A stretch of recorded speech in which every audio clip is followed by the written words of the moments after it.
권력, 어떻게 얻고 또 어떻게 잃게 될까요? 참 흥미로운 질문이죠. 오늘 우리가 함께 들여다볼 이야기는 바로 셰익스피어의 가장 치열한 정치 스릴러 존 왕입니다. 그 잔혹한 권력 쟁탈의 과정을 한번 따라가 보시죠. 자, 무엇이 왕을 왕으로 만드는가? 이 질문이 바로 이 희곡의 심장을 꿰뚫는 질문입니다. 단순히 혈통만으로 왕이 되는 걸까요? 아니면 힘으로 모든 걸 증명해야 하는 걸까요? 바로 이 질문 때문에 영국 왕좌를 둘러싼 끔찍한 갈등이 시작됩니다. 자, 그 이야기 속으로 한번 들어가 볼까요? 이야기는 이렇게 시작합니다.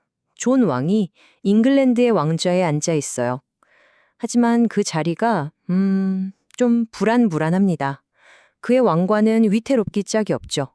바로 그때 프랑스에서 대사가 도착하는데요. 그의 손에 들린 메시지가 바로 전쟁의 불씨가 됩니다.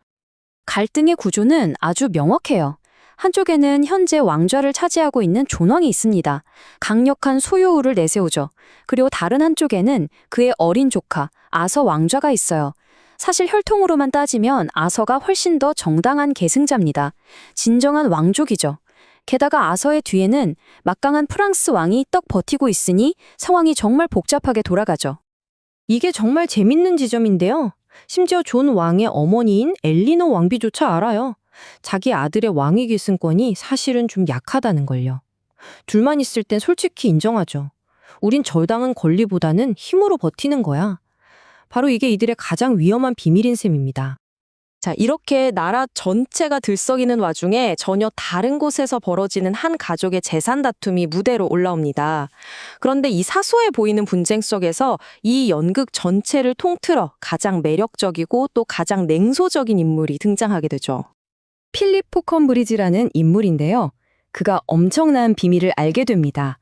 바로 자신이 그 위대한 영웅 사자심왕 리처드의 숨겨진 아들이라는 사실을요. 갑자기 그의 앞에 선택지가 놓입니다.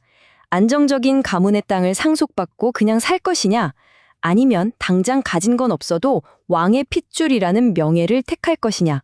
여러분이라면 어떡하시겠어요? 그의 선택은요, 정말 단호합니다. 형님, 땅은 당신이 가지시오. 나는 내 운을 시험해보겠소. 망설임이 없어요. 부유함보다는 왕족의 피를 택한 거죠.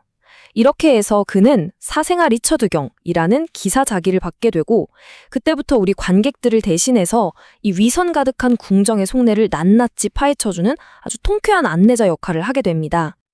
자, 이제 장면이 바뀝니다. 무대는 프랑스의 앙제라는 도시의 성벽 앞이에요.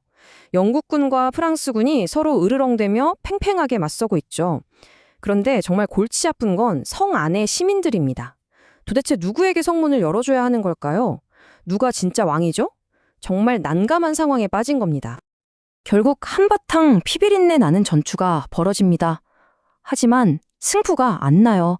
양쪽 다 자기가 이겼다고 우기는데 앙제 시민들이 보기엔 아닌 거죠? 그래서 성문을 굳게 걸어 잠그고 선언합니다. 우리는 어느 편도 들지 않겠다. 오직 진짜 확실한 왕에게만 성문을 열어주겠다. 정말 똑똑한 처사죠? 이렇게 상황이 막히자 정말 기가 막힌 해결책이 나옵니다. 바로 정략 결혼이죠. 존 왕의 조카 딸인 블랑슈와 프랑스의 루이 왕자를 결혼시켜서 사돈을 맺자는 거예요. 결국 아서 왕자의 왕위 계승권은 이 결혼 지참금처럼 거래되어 버리고 그렇게 전쟁은 어이없게도 잠시 멈추게 됩니다. 이 광경을 지켜보던 우리 사생화는 정말이지 역겨움을 감추지 못합니다. 미친 세상, 미친 왕들, 미친 협상이야! 하고 외치죠. 그는 깨달은 거예요. 아, 이 세상에서 맹세니 충성심이 하는 것들은 정치적인 이득 앞에서는 그냥 종이장처럼 구겨지는구나. 그리고 그는 이 모든 것을 움직이는 그 거대한 힘, 그 이기심의 이름을 붙여줍니다. 그 이름이 바로 이해타산, 원어로는 커머디티입니다. 이게 뭐냐 하면 그냥 자기 이익을 챙기는 기술이에요. 명예, 충성, 신념 이런 것보다 내 이익이 먼저라는 거죠. 바로 이 이해타산이 이 연극 전체를 관통하는 핵심 주제라고 할 수 있습니다. 왕이든 거지든 결국 모든 인간은 자기한테 이득이 되는 쪽으로 움직인다는 아주 냉소적인 진실인 셈이죠. 하지만 이 어설픈 평화, 정말 딱 한순간뿐이었습니다. 갑자기 교황의 사절인 판돌프 추기경이 나타나서 교회의 말을 듣지 않은 존 왕을 파문시켜버립니다. 그리고는 프랑스 왕에게 무서운 최후 통첩을 날리죠. 당장 잉글랜드를 공격하시오. 그렇지 않으면 당신도 똑같이 파문될 줄 아시오. 프랑스 왕은 이제 정말이지 진퇴양난에 빠졌습니다.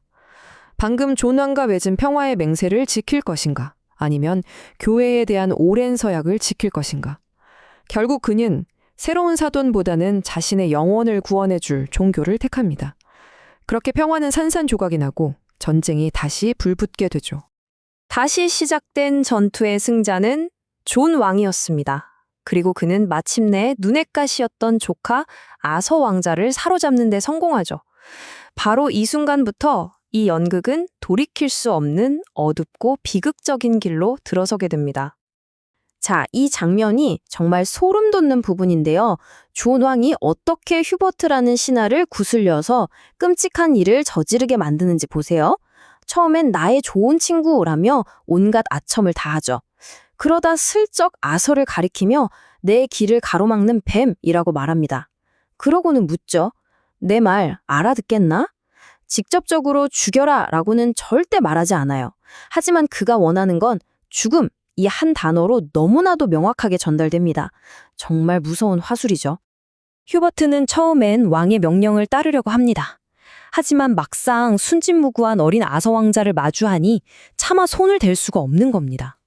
결국 그는 양심의 가책을 이기지 못하고 몰래 아서를 살려주기로 결심하죠.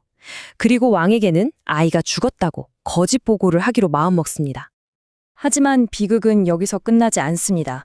휴버트가 자신을 살려줬다는 사실을 모르는 아서는 여전히 목숨의 위협을 느끼고 있었죠.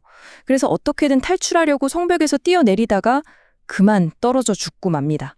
정말 너무나도 비극적인 사고였죠.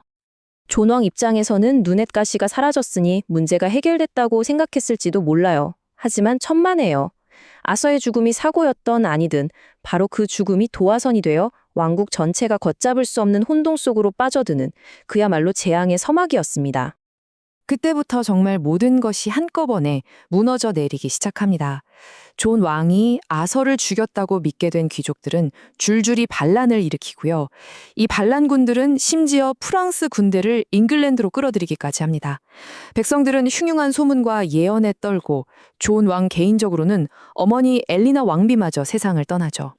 설상가상으로 어떤 예언자는 존이 승천일에 왕관을 내려놓을 거라고 공공연히 떠들고 다닙니다. 그야말로 총체적 난국이죠. 상황을 어떻게든 수습해 보려고 존 왕은 정말 마지막 발악을 합니다. 교황 사절 앞에 무릎을 꿇고 자신의 왕관을 바쳤다가 다시 돌려받는 굴욕적인 의식을 치르죠. 예언을 자기 손으로 실현시켜버린 셈이에요.